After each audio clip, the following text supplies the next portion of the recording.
name is Sherwood Lingenfelter. I'm going to be your instructor for this semester in the course on leadership in the School of Intercultural Studies. I came to Biola in 1983 as a professor in the School of Intercultural Studies after having taught for about 15 years in the State University of New York. My field is social anthropology, and I came here to teach in the program in cross-cultural communication and anthropology.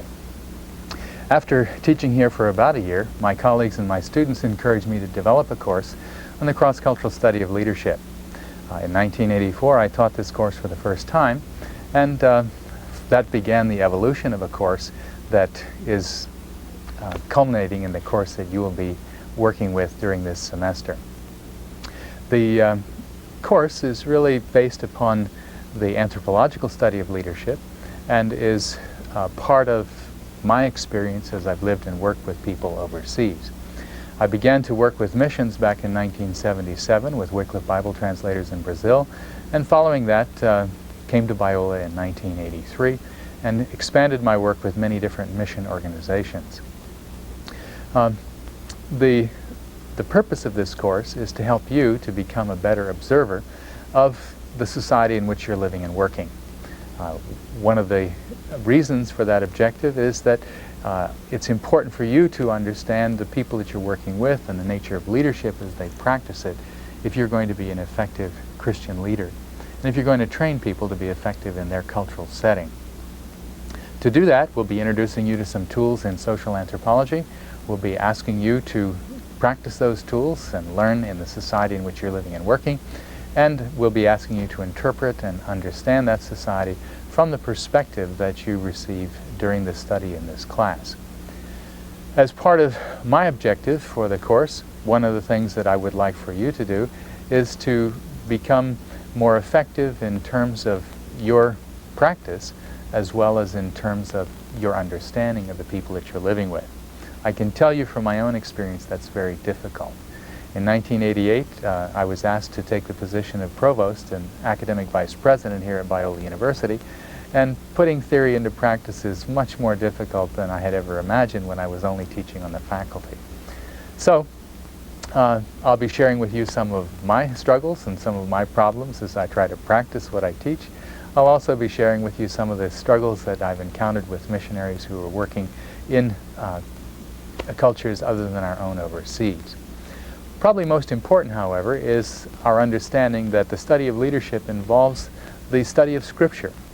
Throughout the course, I'm going to be using the Bible as a key part of our study program, and we'll continually look for guidance from the Lord in terms of what He desires for us in leadership.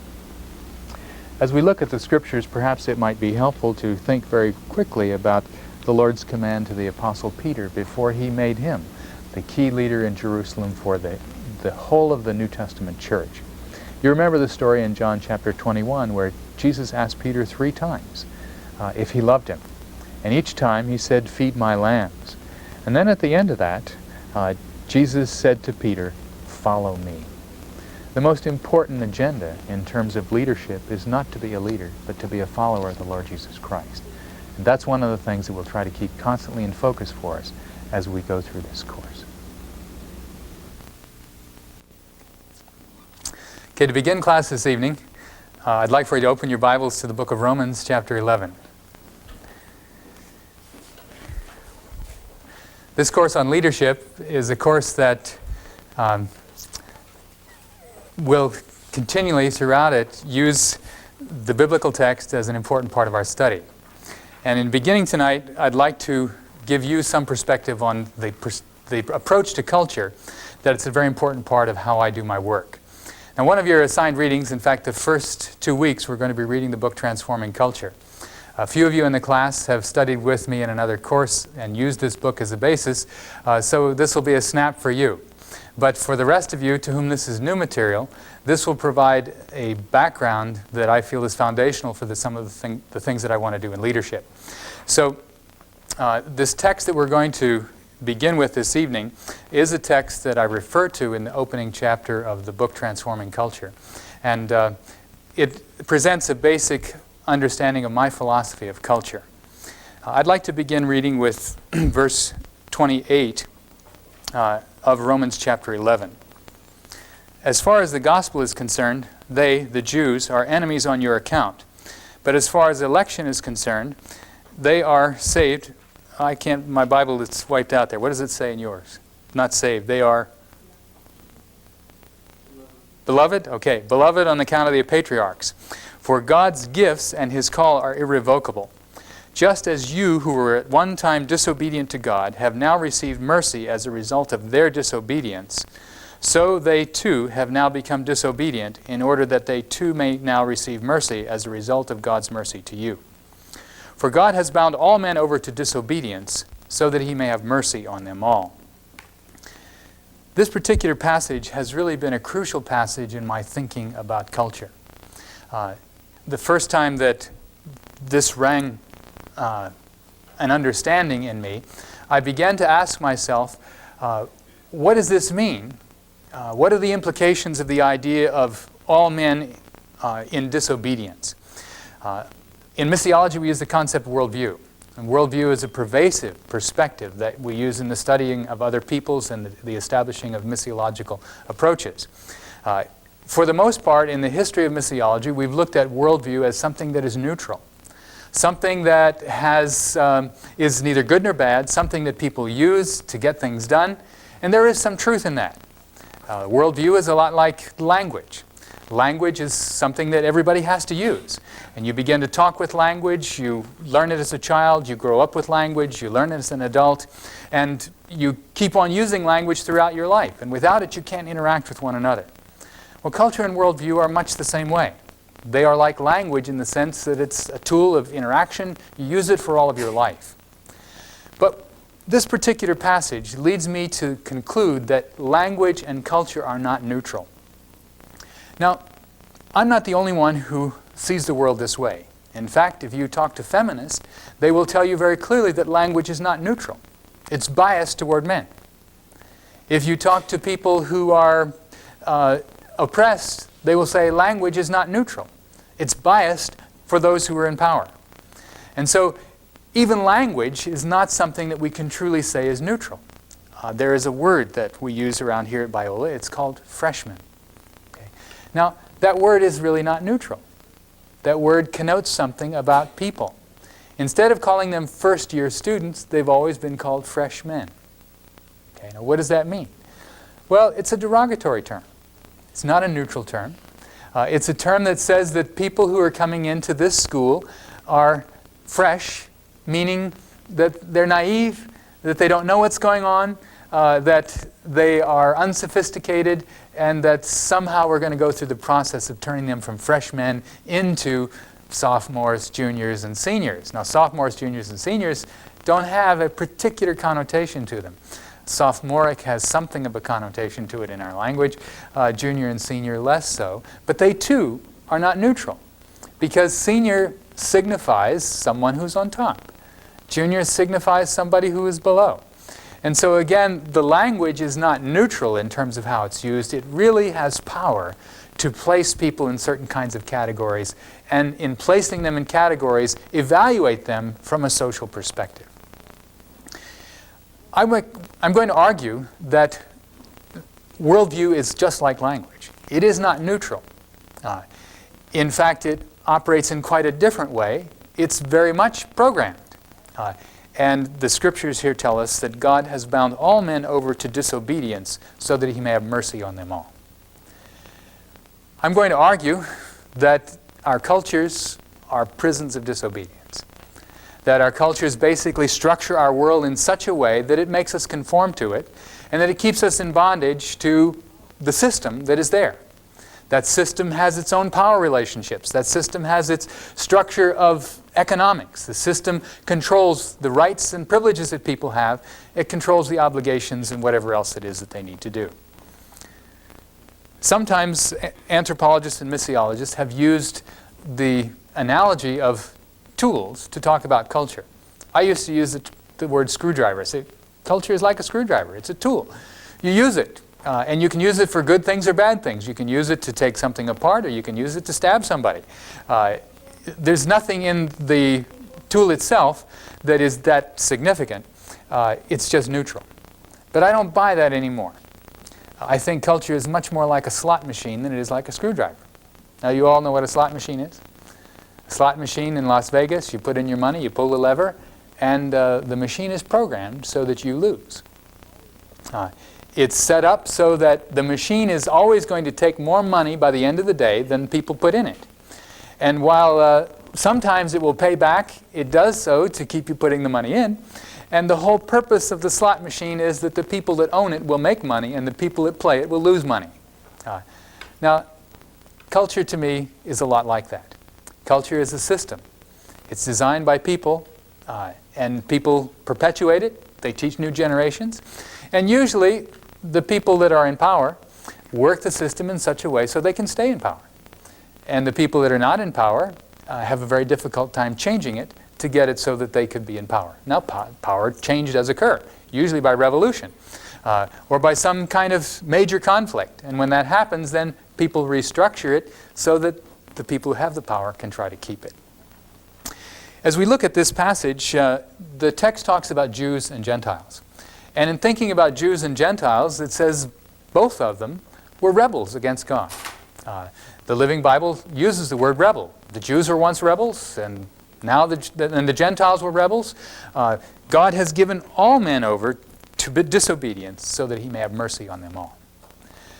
If we understand this from this perspective, then you'll see how I'm going to be working with culture throughout the course. We talk about leadership, we're going to talk about leadership in the context of culture. And to understand how leadership operates, we need to see that leadership always works within the context of culture.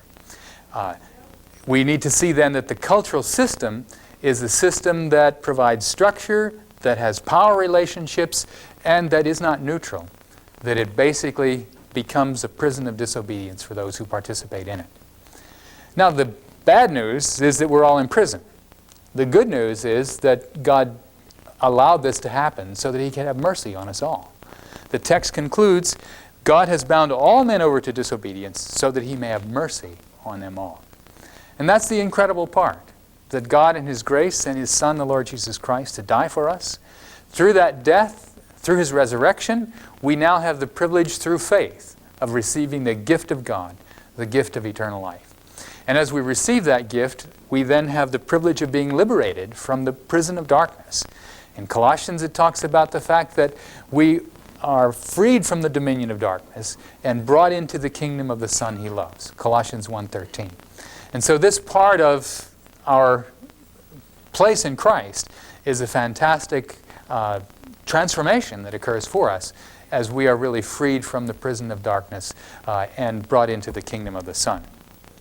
Now, as we think about this, there's much, much more that we could say. And I sometimes later will talk about the process of transformation.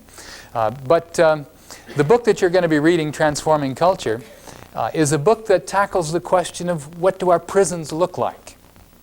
How are our prisons similar and how are they different? And what this book argues is that every one of us are in some kind of a social and cultural prison.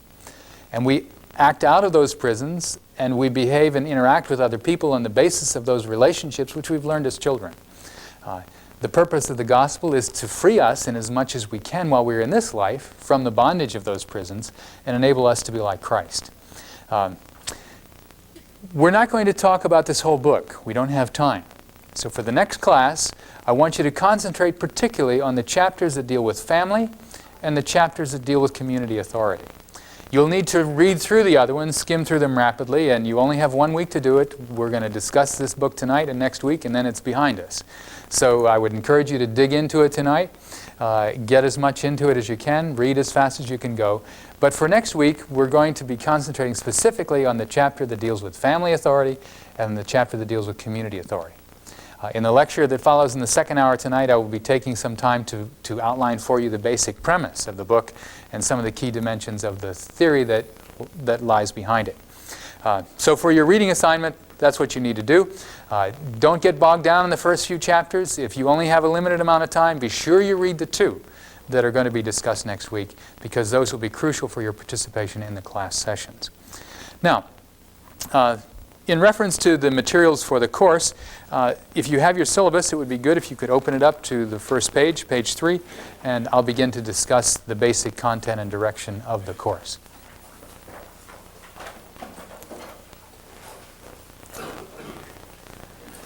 If you don't have a syllabus tonight, don't worry about it. Be sure you get one. I'm going to take a little bit of time and go through some of the things on page 3, and then I'll get into the assignments and the other things that follow.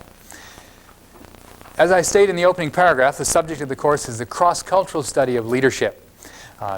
We're interested in how leaders lead in diverse social and cultural settings. During the semester, we will probably look at some individual leaders, but the thrust of the course is not on individuals. I'm not really interested in following the life path of individuals. There are other people that teach that and do a much better job than I can do on it. Rather, my expertise and my interest is in the socio-cultural parameters within which leaders in a given society work.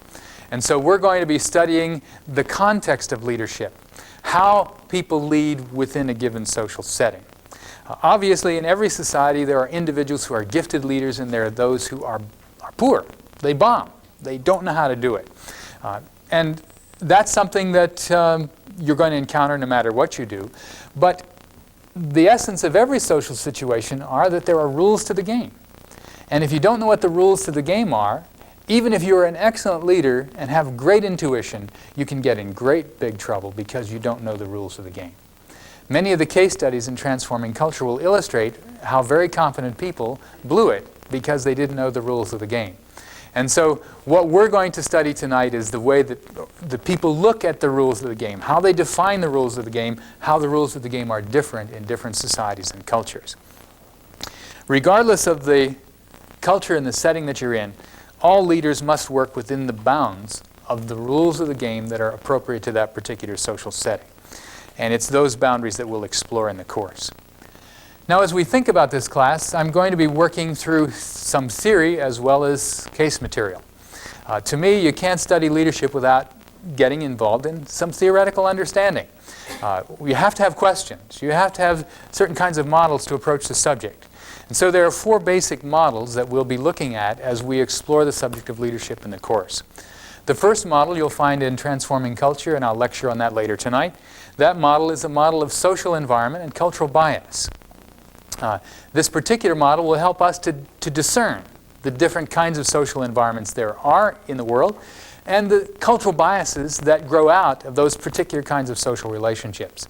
And that will be a very important framework within which we can begin to look at the universal patterns of leadership cross-culturally. The second model that we will look at is an assessment of approaches to leadership in complex organizations. This will be a very contemporary study done on universities and businesses and complex organizations in America.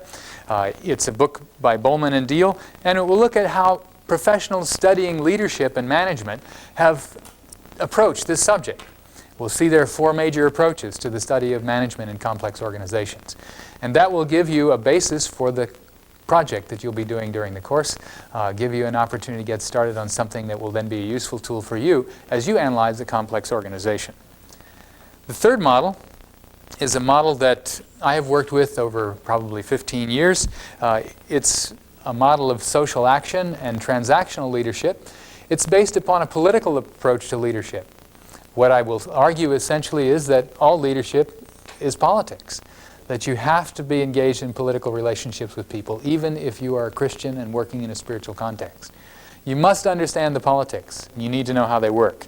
And so we'll use a model of social action to explore the political dimensions of leadership. And the last model that we will use is a model of social power. I will argue that no leadership occurs without power. Leaders have power. They have to know how to exercise power. It may be spiritual power. It may be economic power. It may be political power. It may be social power. But without question, leadership is the effective exercise of power. And you need to understand the power relationships and the necessity of understanding power if you're going to understand how people lead and how they're effective or ineffective in that process. The lectures and the discussions will try to illustrate the theoretical perspectives for you, and then we will use the Old Testament as a case material for analysis throughout the course. The very last book in the course is an extended analysis of the life of Moses. The title of the book is called The Nursing Father, Moses as Political Leader. It's written by a Jewish scholar. He takes the basic approach that we will outline in Transforming Culture to analyze the life and leadership of Moses as the leader of the people of Israel. In the middle section of the course, I'll be giving lectures on case studies out of the books of 1st and 2nd Samuel, and I will use that as the primary case material for presenting the model of political leadership and how we will use that. In Transforming Culture, there are a number of case studies. We won't have time to talk about them all, but we definitely want to get to the biblical material that is in those chapters as well in understanding some things about authority. So we will be using the biblical case studies throughout the course. There are no examinations. And that may make you happy, but the other side of it is that there are 2 papers, and that will make you unhappy. But I think that the paper is something you can control. It is something you will work on, and the second paper is a little different than the first. Each of you will write one paper, a comparative study, and the second paper is a team paper. If you turn the page to page 4 in your syllabus, there you'll see an outline of the lectures, and then on page 5 you have a schedule of reading and paper assignments, and the paper assignments briefly outlined at the bottom. Before I discuss the paper assignments, let me just make a few comments about the outline of the lectures. Tonight and next week we will have lecture and discussion on the material in Transforming Culture. The 2 weeks following that, the 10th and 17th of September, we'll work intensively on Bowman and Deal. So in a matter of 1 month, you've got 2 books to read, and there's some pretty substantive material in each of them that will probably cause you a little bit of stress. Let me say this. I don't want you to worry about it. You're not going to get an exam on this. Okay? So I want to stretch you. I want to push you beyond what you know. And if you don't get it all the first time, don't worry about it, because we'll come back to it again and again. We'll continue to work over it. You'll have an opportunity to discuss this in class, to interact with it later on during the semester. And so after a few months, we've got 4, so let's take a couple of months. You'll become comfortable with the material that you're working with, and you'll feel that you can use it. The first 4 weeks, you're going to be very uncomfortable. You will be overwhelmed with all the new information that you're getting. I want to keep you from getting discouraged at this point, to just tell you, I'm not worried about it. I don't want you to worry about it. I want you to think about this as diving in, getting a start, figuring out how to swim in this material, and then you'll be able gradually to work out of it. When we get to the last Thursday in September, I'll begin the case studies, working through the Old Testament material. And the reading load there gets a little bit lighter. You've got some articles that are related to this, and probably the next 4 weeks of reading are not as difficult or as long as the first 4 weeks. You'll note on October 29th, you'll have your first paper due. And that's an important date to keep in mind. This paper I'll talk about in just a minute, but that will be the end of that assignment. You'll have it finished at that point. We'll have class discussion on that. And on that evening, we'll meet over in McNally 40 rather than in this room. The last part of the course, we will be then finishing up the last 2 books. We'll have 3 weeks to deal with some pretty tough theoretical material on power, but I hope that the lectures will help you to work through that, and in working together we'll be able to manage that. And then a very exciting book, the last 2 weeks in the course, Moses, a Nursing Father. I think you'll really enjoy that. I found it very stimulating and provocative. So this is the basic class plan that we will follow. Now in terms of paper assignments, let me make a few comments about the paper, comparative research paper. What I have in mind here is that you do some reading on leadership in an area of the world that you're interested in. Let's say, for example, that you're Dixon and you've come from Hong Kong, and you know that in another 5 years, Hong Kong will be part of China. And let's say that Dixon is interested in knowing more about leaders in China. What's happening in China? What are the dynamics of leadership there? How does leadership work? What is the structure of leadership like? For him, then, a great assignment would be to spend some time reading rather extensively on leadership in Communist China, finding out everything he can about it, looking at the dynamics of leadership over the past 50 years and seeing what he can learn about that process there and what it might mean for 1997. On the other hand, he might say, I'm sick of China, I want to immigrate, and I'm going to Australia. So if I'm going to Australia, I'd like to understand how leadership works in Australia so that I know how to play the game when I get there. And in that situation, then just as good a research project would be to look at what's going on in Australia and try to get some case studies and to figure out the nature of leadership and the different kinds of institutions and social situations that you would find in Australia. You shape the project the way you want. I'm asking you to read 4 books and some articles. Now when I say read them, I don't mean read them like you'd read novels. You use them like you use an encyclopedia. You use them like you use a dictionary. You go in and dig for interesting material that would be relevant to the questions you're asking. You don't sit down and read it like a novel. If you read these things like a novel, you'll never get finished, you'll fall asleep, and it will become a project that will be snore time for you. So you use these books as resources, and you have specific questions in mind. And out of those questions, you try to put together a report that says, this is what I understand about leadership in this particular area of the world.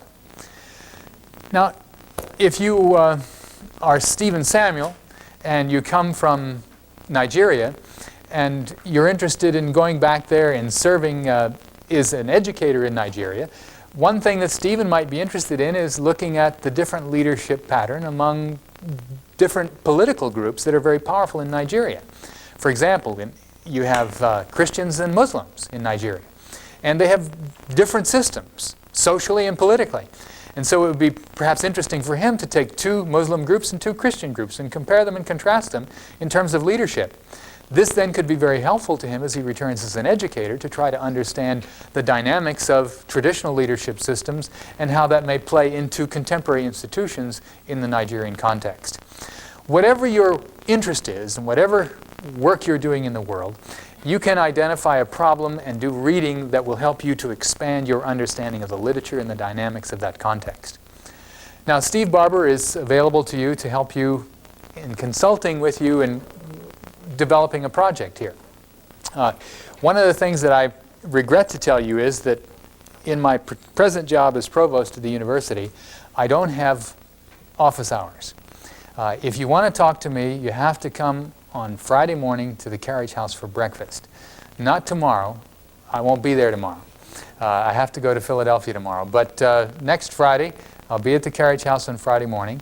And if you can come and you've got something you want to bounce off of me, I'm glad to do that. If Friday morning isn't good for you, then maybe I can meet you in the dining hall for lunch sometime, or maybe I can meet you for breakfast on another day. Happy to do that. But Steve, he's got all the time in the world. He's only writing his dissertation. And so he's happy to take time and work with you and help you on this project. And if my schedule just doesn't fit for you, be sure you talk to Steve. He's been through this course. He's done these papers. He knows what's required. He's accepted the challenge before. And so I'm sure that he can help you in terms of what you want to do.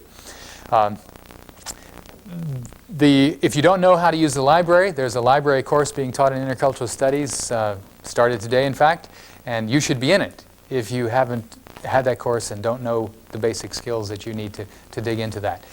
For that course, you can say, hey, I want to use this project as the basis for learning how to do this, and I'm sure the prof in that course will help you. She happens to be my wife, so probably she'll cooperate. If you really get desperate and you just find that you need help, you have to call my secretary and try to get on my calendar. My calendar usually is booked pretty heavily, and it's hard to do that. One thing I promise you, however, is that later in the semester, I will make an appointment with each group to sit down with you and go over your group project and interact with you on the progress of your research on the group project. So I will have time available for you. We'll have to work that in by appointment, but my day is filled with appointments usually, and I'm teaching as a volunteer. I do this because I love it, not because it's part of my work. My work usually takes me 10 hours a day, and this is something I do for pleasure. So I'm here tonight and want to tell you that I'm delighted to be here and thank the Lord for the privilege and the opportunity of teaching. Do you have any questions about this first paper? Can I answer any questions for you at this point? Murray? You mentioned 4 books. Are those the 4 textbooks, or the project requires 4 research books? I say monographs. So let's say that you're interested in Northwest Coast Indians. Okay, 4 monographs on Northwest Coast Indians. That would be Boaz's work on the Kwakiutl and somebody else's work on the Tlingit or something like that, you know. Or let's say that you're interested in Nigeria, the Stephen Samuels project I mentioned. Then if he picks 2 Muslims groups, try to pick ones that you can find books that are written on leadership. There's one, for example, on the Bornu in Nigeria. It's a study of political leadership among the Bornu. There's another one by Vincent, I can't remember what the group is. That, you know, there are lots of anthropologists who've done case studies on leadership. If you can't find anthropologists, political scientists are okay. We're looking at trying to understand the social context of leadership in a particular setting. If you can't find 4 books, which I think you probably will be able to, we also have the resources of the Cal State Fullerton Library, and it's not that far away. The library provides a shuttle. But if you find that you couldn't find books, we can substitute articles. You know, and I'm willing to work either way on that, to help you put together a bibliography of articles or a bibliography of books that will serve your needs in the project. You want to try to get things that do have data that fit within the context of our discussion in the class. You'll find lots of books that are written on China. Probably 2/3 of them won't be any good. You want to find the 1/3 that focus on the leadership questions that are an important part of our work in the class. So that's the kind of thing that I would recommend that you look for. They're not the text. Okay. So it's more reading beyond the text. But as I said, not novel reading. You know, searching, skimming, looking for the kinds of things you need to know. Someone else. Henry? All these reading assignments in part of our textbooks, or are these some of these on reserve? The reading assignments are predominantly in the text, but the middle material from September 24th to about November the 18th, you've got stuff on reserve. The next page, page 6, gives you the full references and whether they are text or on reserve. Now, why did I do this to you? Because I wanted you to know how we use references in anthropological writing. So if you go back to page 5, you'll see Lingenfelter, 1992, 13 to 137. You flip the page to page 6, you look under Lingenfelter, and 1992 is Transforming Culture, and it says at the end of it, it's the text. So that's how you find out what the assignment is. If you look for Adams, 1975, you flip to the page 6, and you see that Adams, 1975 is a book entitled Energy and Structure, and it's on reserve in the library. Now, we have more than one copy there, and that should help you as you want to Xerox or you want to read. I think there are at least 2 copies of everything there. And if we need to have more than that, if many of you want to read in the library and there's just not enough copies available, why, we can make more. So, yes, Stephen. Do you require the writing of abstracts on all the readings? No abstracts. No. Praise the Lord, right? Okay? No abstracts, all right? Are you going to assign topics to us? I'll talk about the group project in just a second. Okay? So what I'm telling you is that I'm trusting you to read. Okay? There are no exams unless you come so unprepared to class so many times that I see that you're not trustworthy. And so in that case, we'll get exams. But basically, I figure you're adults, you're paying big money to come into this class, that you want to get as much out of as possible, and so you'll do the reading. And there are no abstracts, no other accountability structure. The accountability structure is when I say, what do you think about this, Stephen? And I will do that. You know, I want you to read the material. We'll have some discussion on this. Particularly, we'll be discussing the first text and the second one. So you need to be prepared for these first 4 weeks in terms of this reading. Other questions about anything before the group project? The group project I do need to discuss. Yes? In your paragraph explaining the comparative study, what is a grid group dimensions it'll conclude with analysis of a grade Yeah. group dimension.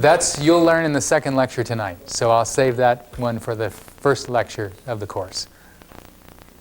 Good question, though. Okay, let's take a minute and talk about the group project. You'll notice that there is a research project. It's not a comparative study. It's a research team of 2 or 3 students who will investigate leadership and political process in a local organization. The guidelines for this project are on page 7. And we won't take time to read through it tonight. But essentially what I'm asking you to do is something that you could do very well in the field, but will be more difficult here. I'm asking you to do a management audit of an organization. Now, if you were a missionary working in the Philippines, one of the things that I think would be very important to you if you were going to study and develop leaders is to find out what the structure of leadership is that already exists there.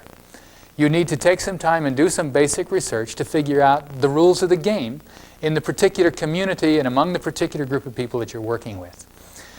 Most of the time, people don't do that. They come in, they bring the rules of the game from America, they set up their own systems, they try to get people to do it the way they did it back home. And when people don't do it well, they say they're dumb and they're stupid and they just can't learn how to do things right. And we ridicule them and reject them in terms of the processes that we want to work with. In actuality, the missionary that does that is a stupid one because they have failed to try to explore and learn what the rules of the game are in the local culture and figure out how to creatively bring their programs into a context that people can run with and accomplish their goals and objectives. Now, what I want to say to you is that we should not judge people before we know the rules of their game. Once we learn the rules of the game, then no one is going to be calling anyone stupid. What we're going to be saying is, wow, this is how things work here. Now, what can we do to create on this foundation and build something that would bring glory to God? What I'm going to argue in the book that you're going to read is that cultures all need to be transformed, not transferred. And so what you don't want to do is transfer your culture somewhere else. What you want to do is you want to come in with the gospel and you want to help those people there become new creations in Christ and create on the basis of the systems that they already have, bringing out of that something that would bring glory and honor to God. So the whole idea of transforming culture is that we come in and work with existing systems, and through God's grace and through the bringing together of new believers, that these people begin to create a culture and a leadership structure and a church that will really grow and have dynamic power and reach out into their world, bringing people to Christ. Usually when we bring in our systems, they don't work well. And we'll look at some case studies during this course of places where we had systems brought in from somewhere else that didn't work. And we'll try and figure out why they didn't work and then begin to understand something about how that could have been done differently. So, the team research project. You need to find a place that will allow you to study them. A group, an organization. And this is probably the hardest part of the job. Identifying some group that will allow you to study them. Now, this doesn't have to be a complex organization. It can be a simple organization. I've had already students study Wycliffe headquarters in Huntington Beach, so don't go down there. They're tired of students. I've had people do a research project on World Vision. That was quite a long time ago, so if you know somebody up there, World Vision has changed a lot. Maybe they'd let you come back and do it again. Lots of people have studied the organization of churches. There are a variety of fascinating churches around in the community. Don't go back to E.V. Free Fullerton. They've had this before. They don't need it again. Don't go to Granada Heights. We've had that done before. We've had somebody do the Vineyard, so skip that one. But pick a sister church, you know. Not necessarily those big ones. Look at some other group. If you do the Vineyard, Steve will give you a C in your paper because that's what he did the last time. And he won't think that your work is as good as his. So, you know, that I'm only joking, of course. He probably would learn something if you did a study of the Vineyard. It's probably changed since he did that research. But, you know, you want to get 2 or 3 students. A team can accomplish a lot more than a single individual. And identify an organization that you would like to do research in. Talk to the leaders and ask them if they would let you do a management audit. Tell them you're learning. That whatever you do will be made available to them. They might get something out of it. If they don't, we can keep it perfectly confidential. The only people that will read it is Steve and I. And we can shred it after that, if that's what they would prefer. In other words, we don't have to worry about spreading dirty linen around on some particular organization. If that's a concern to them, we want to honor that, respect it, and make sure that that doesn't happen. Steve, you had a comment. Yeah, it doesn't have to be a Christian organization. That's right. Does not have to be a Christian organization. We had some people the last time do a study of the DA's office in, in Santa Ana, was it? Yeah, it was a very good paper, a study of the DA's office in one of our neighboring cities. So there are all kinds of opportunities. You can study a bank, you can study a business organization. It doesn't matter what organization you want to work in. You want to look at the structure of leadership, the rules of the game, how leadership works in a particular institutional context. So, what I'm saying to you is that you're not just going to learn about leadership from me. You're going to go out and learn about it from people that are doing it. You're going to use these tools in a way so that you actually can do it again when you get to the mission field or go back to your ministry or wherever it is that you're going to work. If you practice this thing, you can play the game.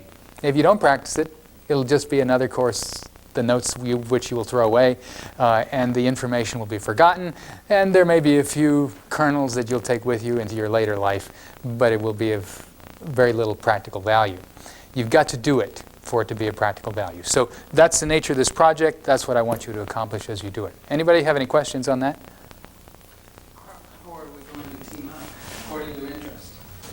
Talk to one another. One thing that we could do in the break next time is if you've got an idea and don't have a partner, we'll give you an opportunity to say, hey, I've got an idea, I've got an organization, I'm looking for a partner. And we can take time, next time we can take some time after class and allow you to discuss that. The key thing would be for you to do a research project that would enable you to use these tools effectively and to have one or two people to work with you to be able to do that. We'll try to facilitate the partnerships, hoping that there are some creative ideas among this group of about 18 people. And if 6 of you have ideas, that's great.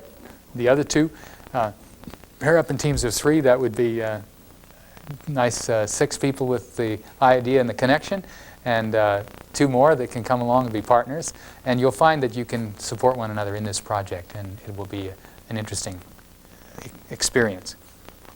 One of the things that will probably create some difficulty for you is working as a team. It usually does. And part of that is that we've had you in school for at least 16 years. And during that 16-year time period, we've always told you to work alone. We very seldom ever let you work in groups. And yet, the truth of it is that when you go out with most mission organizations, they all expect you to work in teams. And you have no experience, no practice. You've always learned to work by yourself. And you learned that that was the best way to do it, the easiest way. And then they put you out in the field and say, work together as teams. And you fight with each other. You have a terrible time. You can't do it because you haven't had the practice. Same thing will happen in this course. You'll fight with each other. You'll have a terrible time. You may decide you can't do it. But in fact, you can. And it will take some discipline, take some commitment, take some work together to accomplish it. But I think in the long run, you can have an effective project. In fact, we know you can because we've seen it done many times before. Okay? Any other questions about the team project? Stevie? Well, just in case we don't have the opportunity again to address this, to talk about the team projects, do you expect us to, in our report, give to critique the our observations, or to critique what we observe or what we write about? And yeah, your research is basically to gain new information, to critically analyze it, and then to come up with a report that we're calling a management audit. Recommendations to this organization as to how they might be more effective, or a commendation for the excellent leadership and process that's operating there. In other words, a management audit is to discover what's happening, to do some critical evaluation of it, and to give them a good bill of health, a poor bill of health, recommendations on how they might do better. It's basically a way to look at how you can create improvements from the audit that you've done for the group.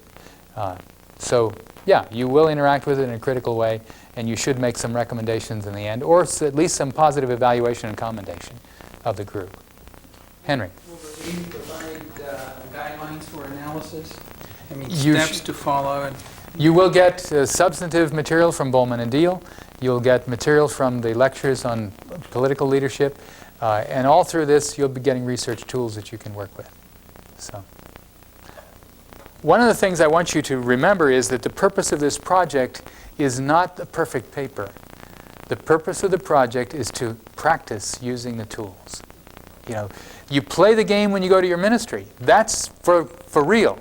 Here you're practicing. Now, if you've never played basketball in your life and you go out to play the game, you're going to look like an idiot, right? If you've never played in your life, okay?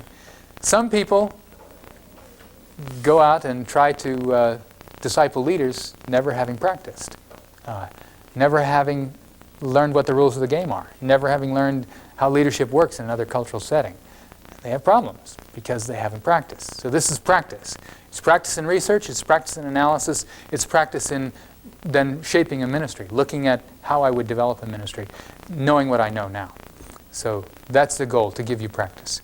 Amy? So this group project, so that means the group work together and present a report, something? Yes. Yeah, okay. One report, one grade.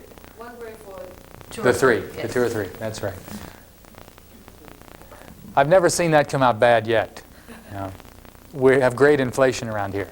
But you know, it's so don't be anxious about the grades. I was telling Murray before class that my system of evaluation, this is a doctoral level course, and if you're in the MA program, you should be very happy with a B or B+. If you get an A, we're encouraging you to want to do your doctorate.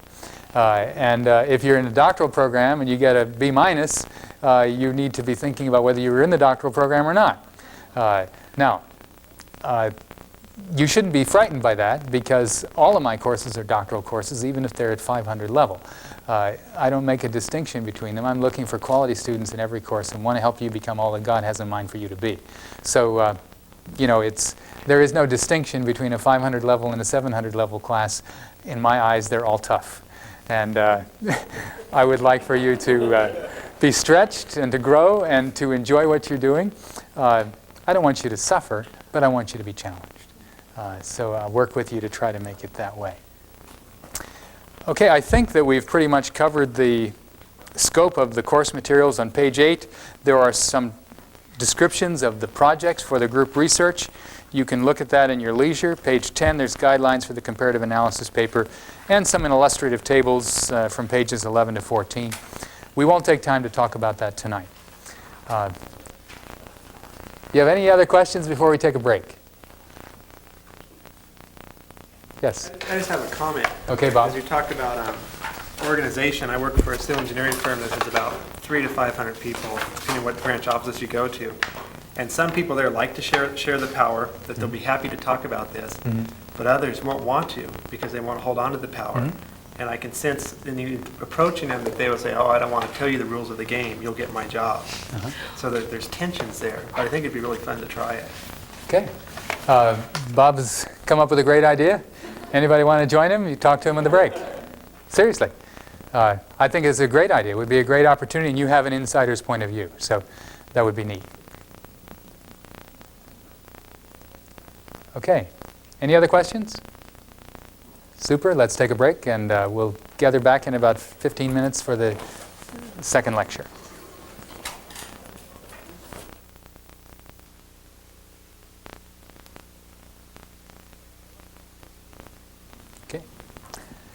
All right, on our lecture on social relations and cultural bias, the most important agenda is, first of all, to define these concepts of grid and group. Grid is probably the most difficult concept because it's something that you're not familiar with. If you look at your outline, you'll notice there I've defined the concept of grid as the degree of individual autonomy versus role constraint and social hierarchy.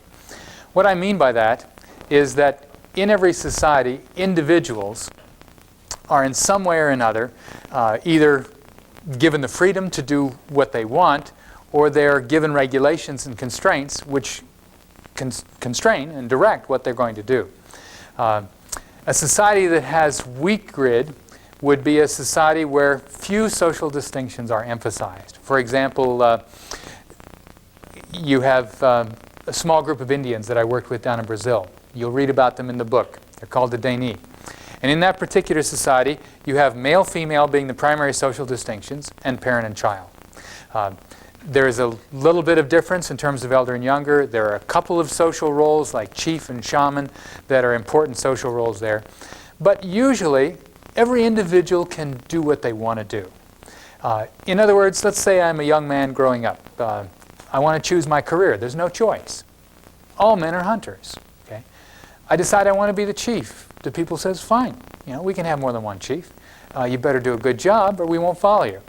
I get tired of being a chief and say, well, maybe I want to be a shaman. Well, you're going to have to do a little studying because you've got to learn the new knowledge. But anybody can be anything they want to be, and there's not much to be. Individuals have great autonomy. They can work at whatever they want to work with within the context of that social environment. In this kind of a situation, leaders generally are the best among equals. They don't have a special authority. They don't have special status. They usually are primarily the person who can do the job best. I remember the Dani chief. He had only one arm. But he was aggressive. He worked hard. And he did what people wanted him to do. He called them to have feast. And because he was good at mobilizing people, they said, yeah, we'll follow you. They liked him very much. He was really the best among his peers in terms of getting people going and doing the things that they wanted to do. In a weak grid social environment, the primary value is on the individual. In other words, the personal autonomy of the individual, the focus of the individual's life, the individual's experience and growth, that's really the key issue. And the social role is not important. It's not important what your title is. It's not important how accomplished you are. It's important who you are and your character. Probably those are the key issues. If we go to a high grid or a strong grid social environment, you get a very different situation. There are many social distinctions. There's extensive social regulations. One of the things that happens in strong grid is that you have many socially defined roles. Biola University is a very good example of this. Here we have faculty who are ranked in terms of certain grades. Again, you'll see this in the text. We've got instructors, assistant professors, associate professors, and professors. And in thinking about these grades, we not only have these ranking levels, we also have specialization. For example, in the English department, we don't want to have 6 people who teach English lit in the 17th century. We've got to have some English lit specialists and some American lit specialists. We've got to have some that are 17th century English, 18th century English, and 20th century, Skip the 19th Romantic period. We don't want to have romance here at Biola. The whole idea is you've got to have specialists, and you don't want 2 Victorian lit specialists in the same department. We can't afford that. And so we specialize, and every faculty member has their own particular unique grid. Now, in a situation like this, the people at the top of the hierarchy have greater value. Professors get paid more than instructors. Okay? Administrators get paid more than professors do because they're higher in the hierarchy. Individuals in the lower positions or in the middle positions sometimes feel like that they're completely constrained by the structure around them. They feel a little helpless. The rules determine what they do. In fact, as a student, one of the biggest problems you have is when you go to an office and you ask somebody to do something, you're usually working with somebody that's low on the grid, they're embedded in the hierarchy, and they're afraid to make a decision because there are all these rules around them. And so when you say, can you do this for me, they say, well, I can't. Well, why can't you? Because the rules are this way, and this is all I can do. Now, those people, because of the nature of the hierarchy, feel like they must obey the rules, they must work with the rules, and if they don't, they get punished. You violated the rule. You didn't, you maybe get a mark on your record or something like that. Now, we really don't want them to feel that way, but the nature of the structure with its griddedness creates that sense of anxiety if you're in the middle. They don't feel free to make the decisions. They have to go to the people in the top to get an exception made. Now, of course, all bureaucracies are like that. All bureaucracies have people that are in the middle, and they're constrained by the griddedness of the bureaucracy, by the roles and regulations that bind them in terms of what they want to do. If you can think about this then, weak grid, individuals are free to do what they want. There's not a whole lot of roles to go to. The roles are fairly limited, and it's basically a matter of your personal character and your personal interest and your personal aggressiveness to accomplish what you want. Whereas in a high-grid situation, you've got a lot of rules and regulations, and you've got to work to get through those rules to get to whatever place you want. If you want to be a professor at Biola, there's a whole set of rules about what you have to do to be promoted. And you have to work to accomplish these objectives in the system and go step by step up to reach the top. Very regulated, very highly structured, not a great deal of individual autonomy. All right, the second factor that we're looking at is a factor of group. We have weak group and strong group. Group is a little bit more familiar to you. The idea of group is an idea that you are all aware of. You have groups, you belong to groups. But when we think about group in terms of the structuring of social ties, it's important to recognize that there are substantive differences between societies where group is a very important factor and societies where group is not important. For example,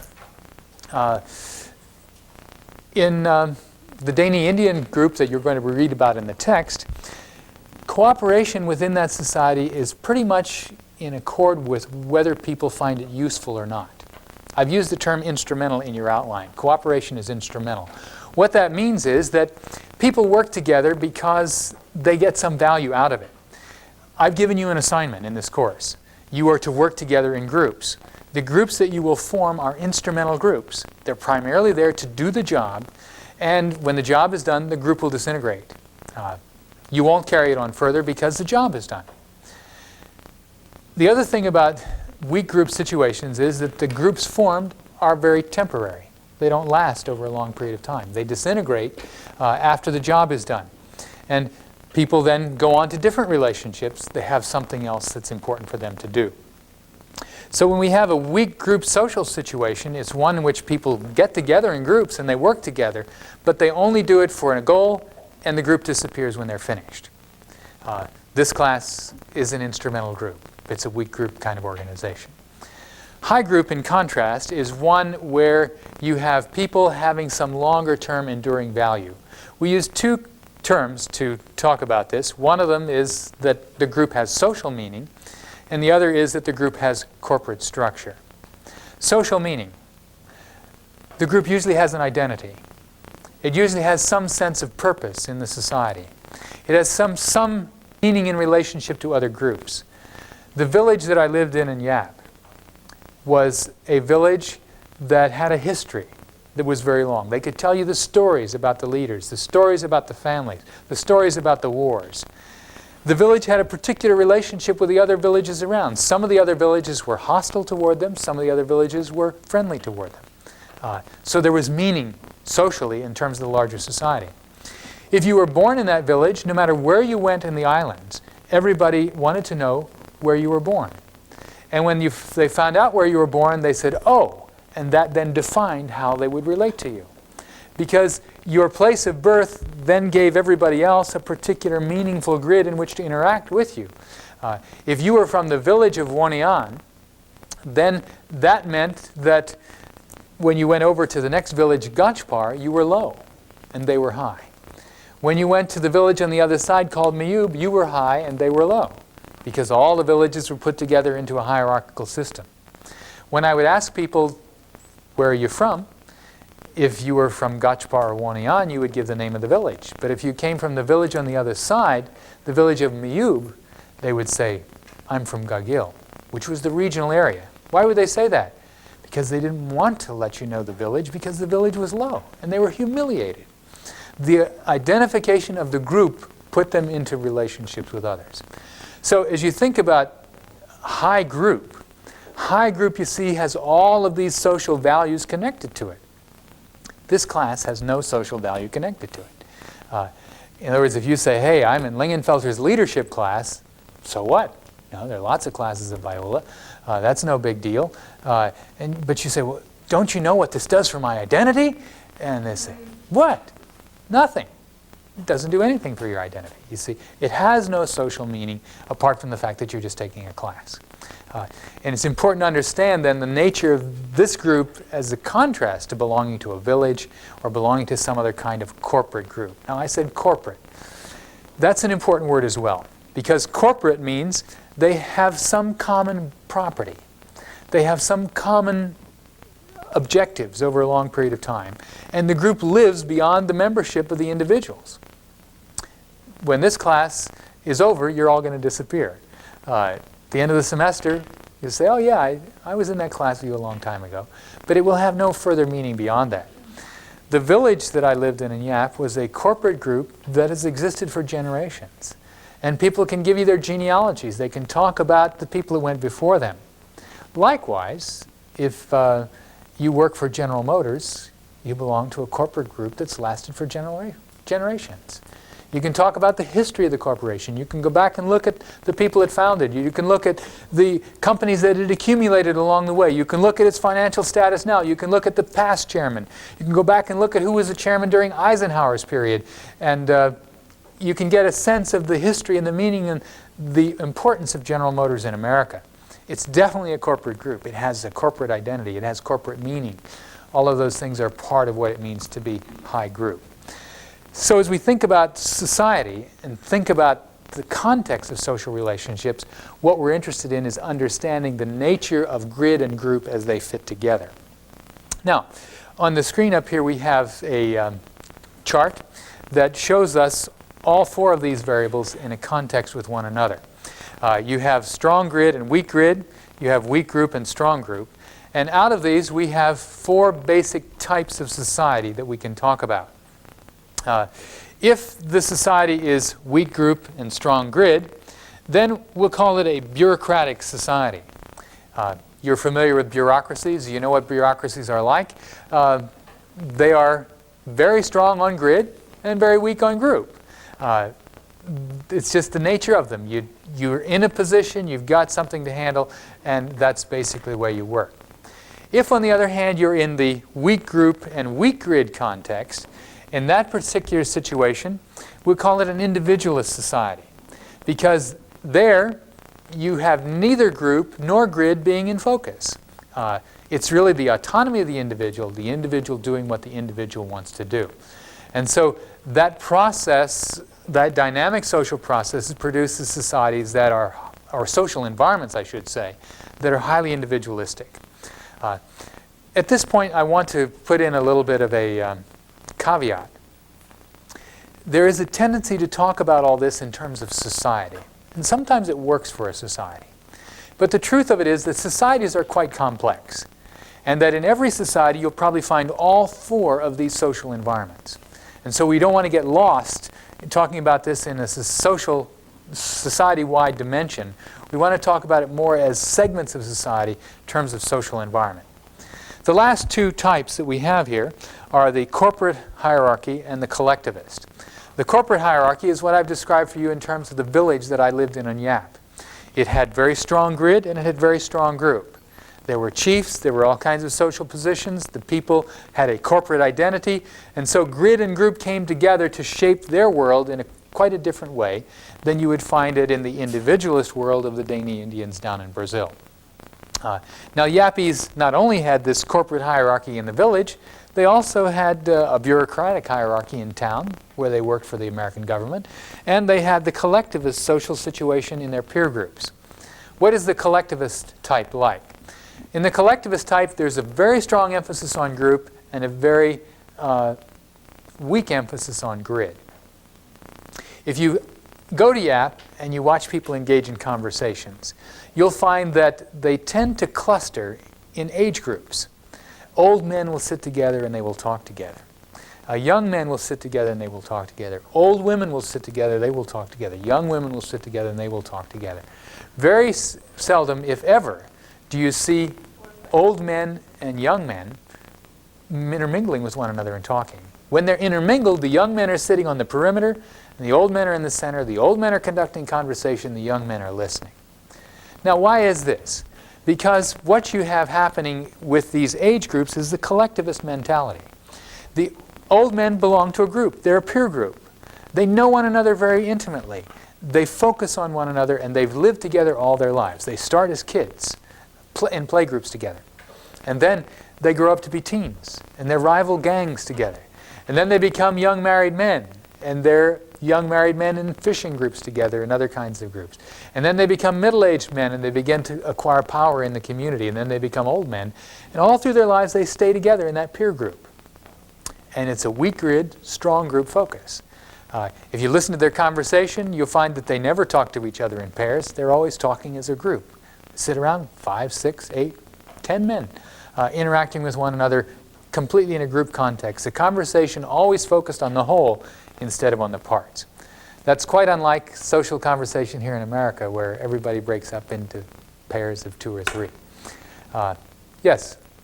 In a high-group situation, how would you deal with confrontations? That's a good question, Ray. It's one where you don't confront. Okay? What you do in a high group situation is you use mediation to deal with conflict. Confrontation is anathema in that social setting. In fact, you'll read this in the chapter that's assigned for next week. I mentioned next week you want to concentrate on the family chapter and the community authority chapter, but the third one that I want you to look at is the chapter on settling disputes. And in settling disputes focuses on this issue of confrontation, and it's absolutely critical for the leader working in a setting like that Yappies context.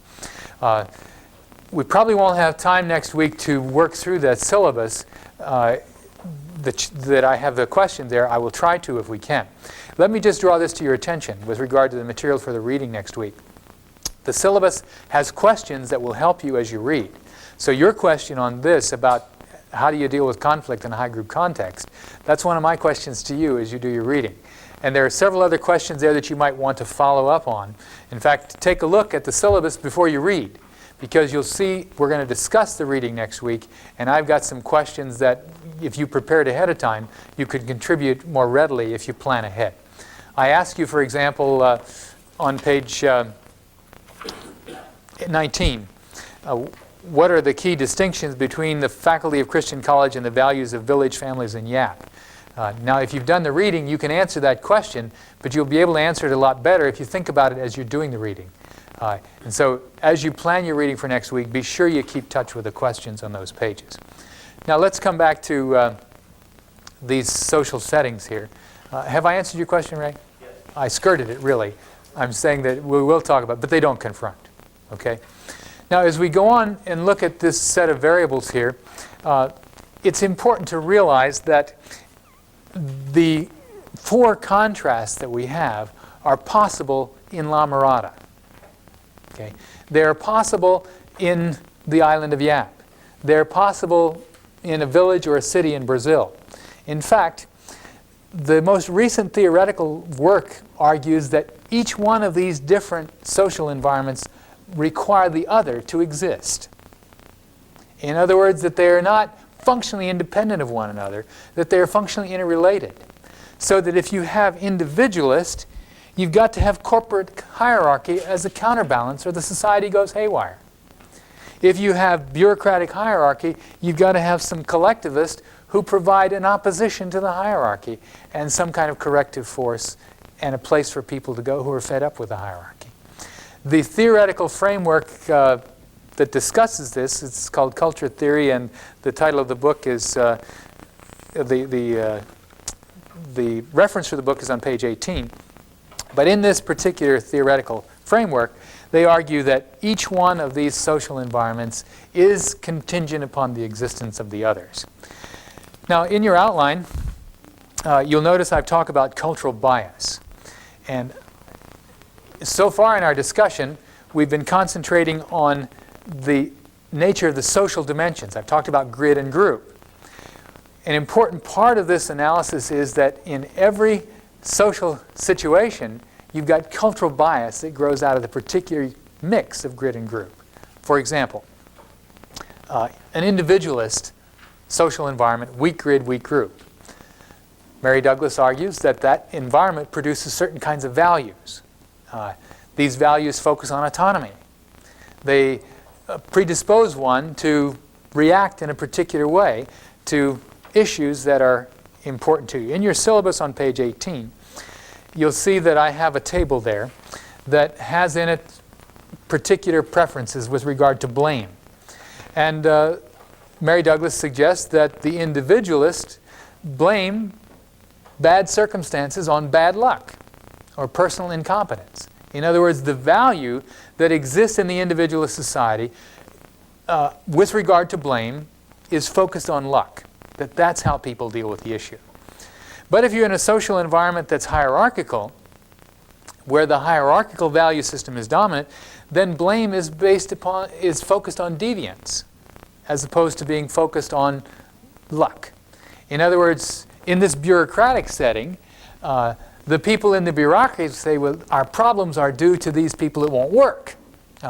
They just don't have the work ethic, and they're deviants, and we've got to struggle with them. Or our problems are these homeless people that just don't understand how to live appropriately with social values. That they're crippled socially, they're deviant, and that's what's creating such chaos in our society. And if we could just deal with deviance, then it would be a problem. We wouldn't have the problem. The egalitarians, in contrast, those that are down here in this collectivist social environment, say, oh no, it's not the deviance, it's the system. The system is the one that creates the problems. It's an evil system. If we could just change the system, then things would get better. And so their values focus on hostility toward the system and blaming the system for the consequences of their world. I'm sorry, I goofed on. The hierarchy is this corporate hierarchy here, not the bureaucratic. In the bureaucratic, you get people who are fatalists. Their worldview is fatalist in orientation. And those people say, there's nothing you can do. It's just the way life is, you know. Fate.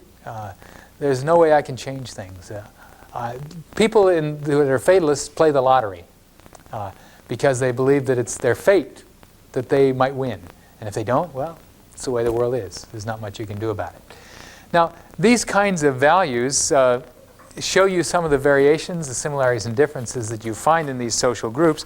And it's helpful for us to try to think about this in a broader way to understand the dynamic of what's going on. I talked about cultural bias then. And I said that each one of these social environments has a particular kind of cultural bias.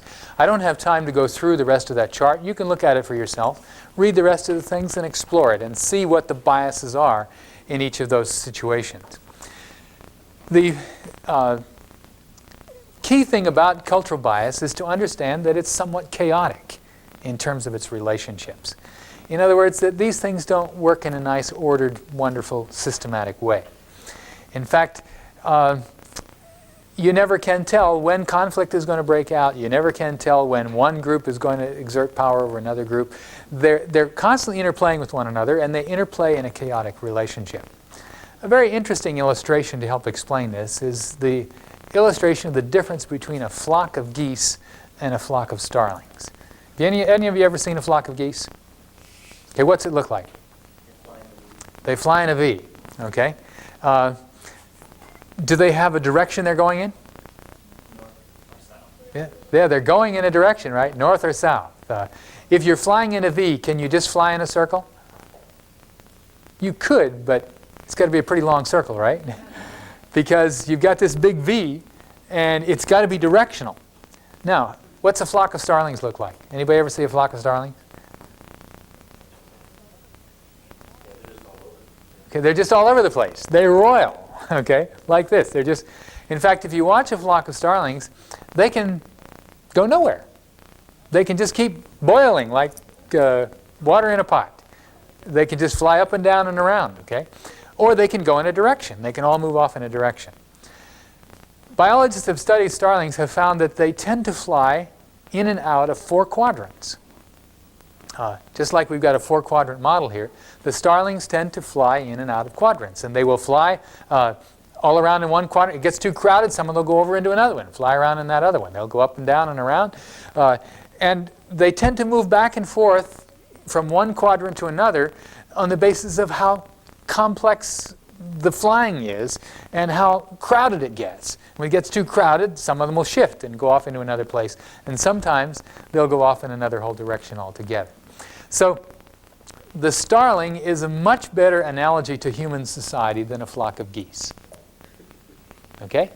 If you want to understand human society, look at it as a chaotic mass of starlings flying around as fast as they can go, but going nowhere. Okay? Now that sounds kind of critical, but in fact, if you look at human history, we repeat ourselves so many times. You heard the saying, history repeats itself. We make the same mistakes over again. We think we're going somewhere, we're making progress, but we don't. We end up basically with the same kind of outcomes that we had before. Now, in my first lecture this evening, I talked about us being in a prison of disobedience. I think it's the nature of our prison. It's chaotic. It goes around in circles. And we get discontented in one part of the prison, so we move to another part. And we keep shifting back and forth from different sections, hoping to find a better life in the other one. And the truth of it is there is no better life in any of the quadrants, that each one has its own limitations, its own special problems, and its own special sins. And so as we think about the nature of society and social relationships, this whole starling analogy with its chaotic circular motion is a wonderful illustration of society. That's how society works. And we think about society as a prison of disobedience, we want to think about ourselves as being liberated from the prison, being able to somehow get out of that. Now, Thompson and Wildowski, who talk about this, say there are two ways to get out of the prison. No, they don't. I'm sorry. They say there's only one way to get out, and that's to become a hermit. And it's true. A hermit can completely withdraw from society. A hermit can say, I'm going to go live in the forest, I'm going to live in the plains, I'm going to live in the wilderness, and I'm going to stay apart from society, I'm going to have nothing to do with them, and just live my own way and do my own thing. You can get out that way. It's possible, and you can do it. It's costly. You know, you have to give up relationships, you have to give up the support that you can find in a social setting, you have to get all of your own food, you have to survive completely on your own resources. It's a very rigorous and demanding kind of relationship, but it's one that you can do. You can withdraw as a hermit. I've also argued that there's another way to withdraw. This is the religious pilgrim. This is the lifestyle that the Lord provided for us in the New Testament. If you study the life of the Lord Jesus Christ, he was truly like a hermit, but different in one significant way. He did not withdraw from society, he remained engaged. If we can think about the hermit, I have a table for you on page 17, and in that table we can compare some of the differences in the way the hermit deals with values and the way the pilgrim deals with values. On the issue of blame, the first thing that we see with the pilgrim is that the pilgrim is engaged in a spiritual struggle and sees blame as part of the conflict between the kingdom of darkness and the kingdom of the sun. Whereas the hermit is not engaged at all and can't blame anybody for anything. In other words, there's no one to blame, there is no part in the struggle, the life of the hermit is just completely disengaged. If we go to envy, on the issue of envy, the pilgrim is satisfied with God's grace, satisfied with the circumstances of engagement, willing to live apart from society, willing to sacrifice tremendously. Jesus said, I don't have a place to put my head. Birds have nests, foxes have holes, but the Son of Man has no place to lay his head. If you remember the disciples, when they went up to Jerusalem, they were camping in the Garden of Gethsemane.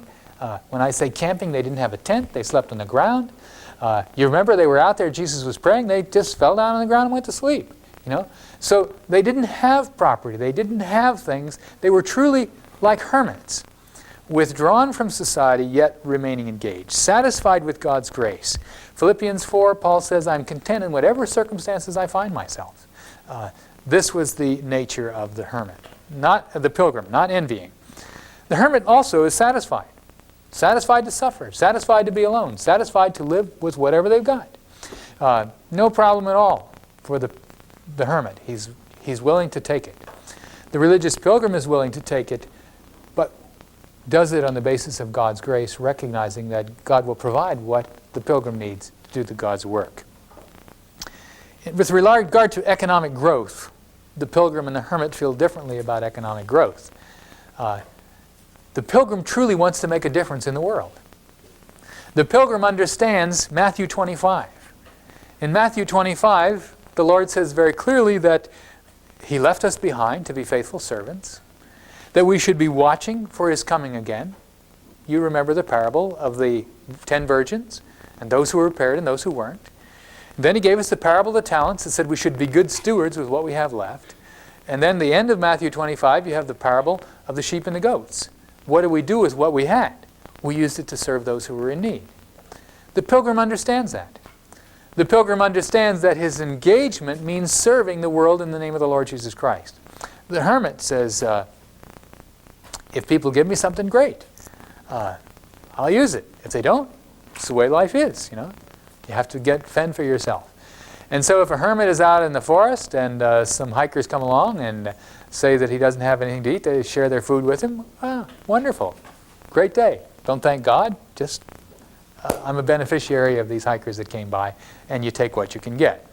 The pilgrim can't be just a beneficiary. The pilgrim has to engage in service. That's part of the pilgrim's commitment. With regard to risk, the pilgrim is impervious to common dangers and to those of social engagement. Jesus says, don't fear those who can kill the body, fear the one who will destroy your soul. It's really a crucial part of being a pilgrim. You don't worry about the circumstances that you're in. You are able to live above it. You say, whatever I have, I'm content, and you can take risk without living in fear of what will happen to you. Now, I'm talking about a very tough lifestyle. In other words, the pilgrim really is one who is really impervious to common dangers. If you look at some of our early Christian heroes, you know, people that have really lived lives of sacrificial pilgrimage in the Lord, they've died for their faith.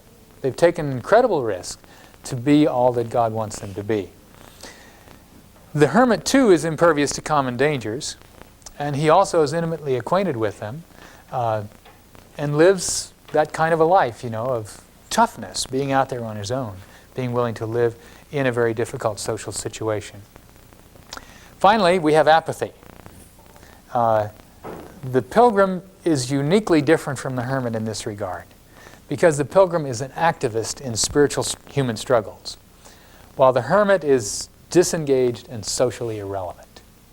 And I think this is a very important difference, because the religious pilgrim sees himself as in the world but not of it, sees himself there to accomplish something for the kingdom of God, whereas the hermit says, I don't want to contribute to anything or anybody.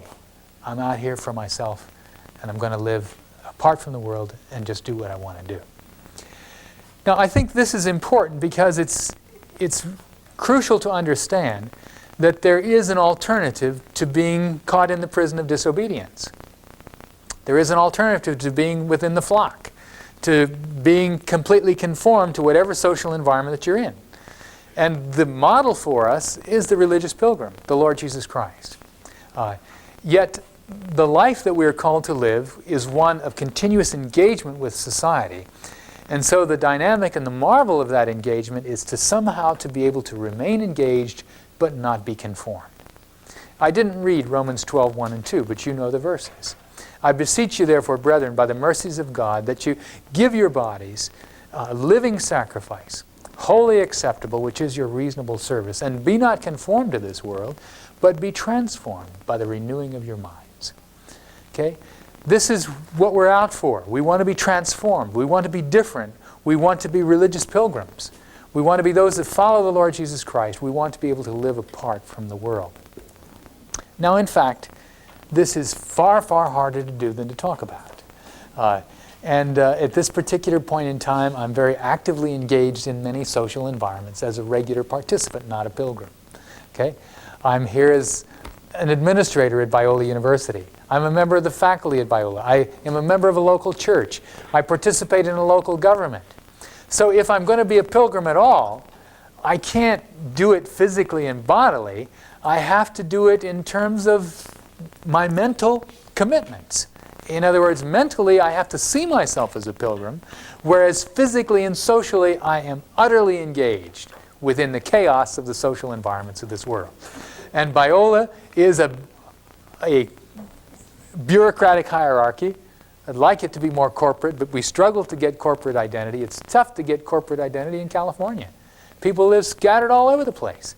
The faculty live from Palm Springs to Manhattan Beach to San Clemente. Now, if you know where they are, Palm Springs is 2 hours drive to the east.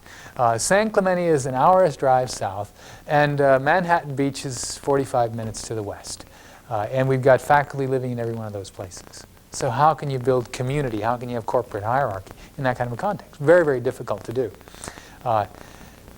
But in this process, I'm in the social environment. I have to play by the rules.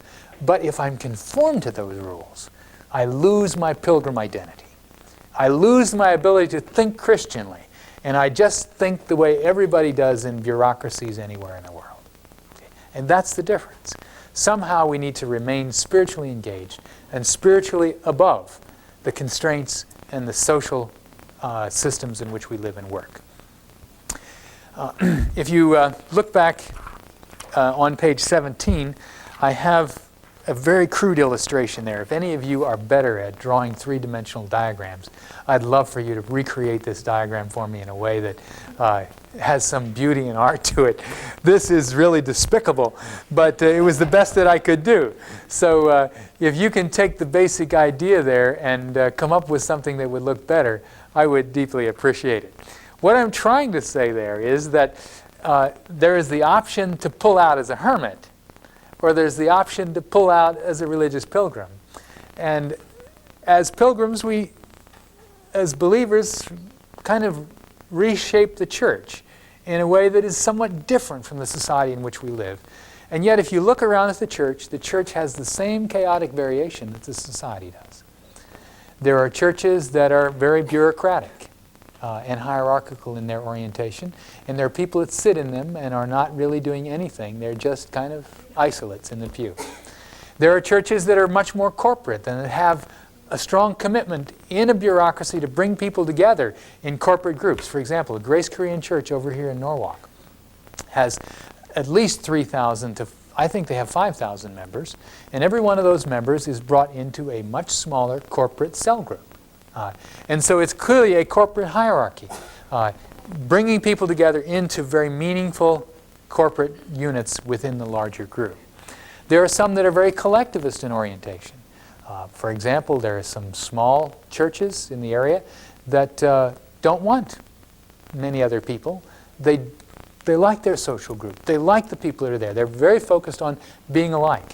They're very singular in terms of their ethnicity. They're singular in terms of their cultural values. They're singular in terms of their theological identification. They see themselves as different from everybody else, and they don't grow much, and they pretty much maintain a stable kind of high group social environment.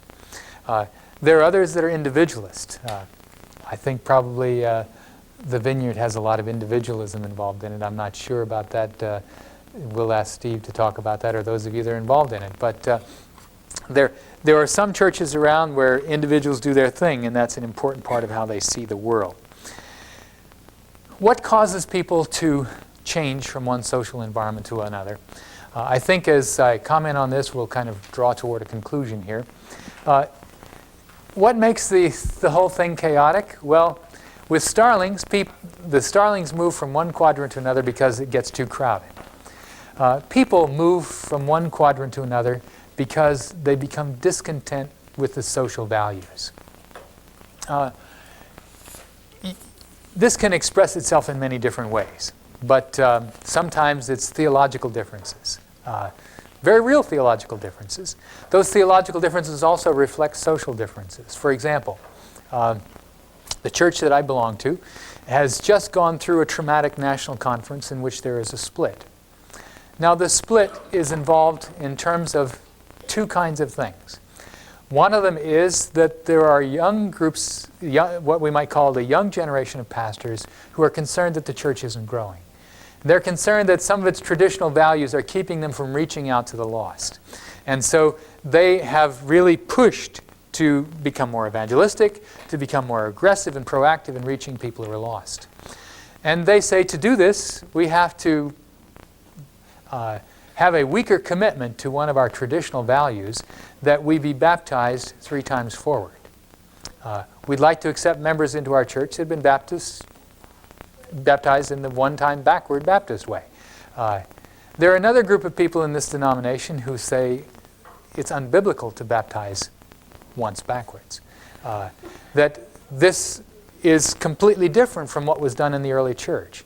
That baptizing 3 times forward is the way that Jesus was baptized, the way that John the Baptist baptized. It's the way that all the early believers were baptized, and it's the way we should be doing it. It's a significant theological difference. But what it means is that they want the group to be homogeneous. They want everybody in it to have been baptized in the same way. Everybody committed to the same values. Everybody committed to the same doctrine. And there can be no variation. Now this other group, these younger people, they're more individualistic. They're interested in a church that's either a corporate hierarchy or an individualist church.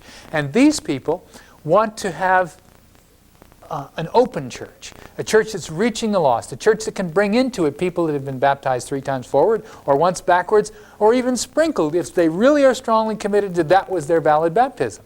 They'll accept that. This creates division, it creates conflict, and it creates change. Now, why do people move from one quadrant to another? Some people are moving with those who want to have just the exclusive 3 times baptism forward because they reject the wisdom of the others, and they see the wisdom of the others as inappropriate.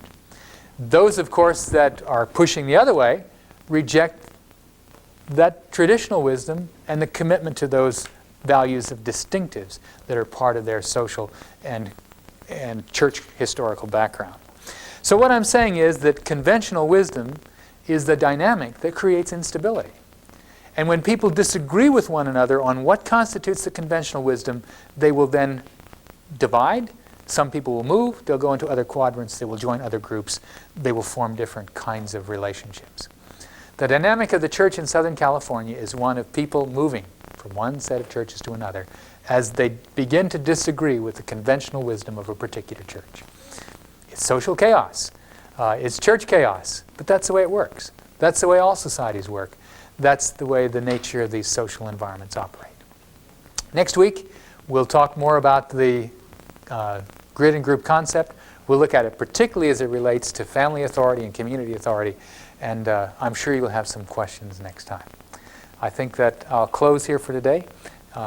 Perhaps if you have any questions, we can stay around for a few minutes and answer your questions. Biola University offers a variety of biblically centered degree programs, ranging from business to ministry to the arts and sciences. Visit biola.edu to find out how Biola could make a difference in your life.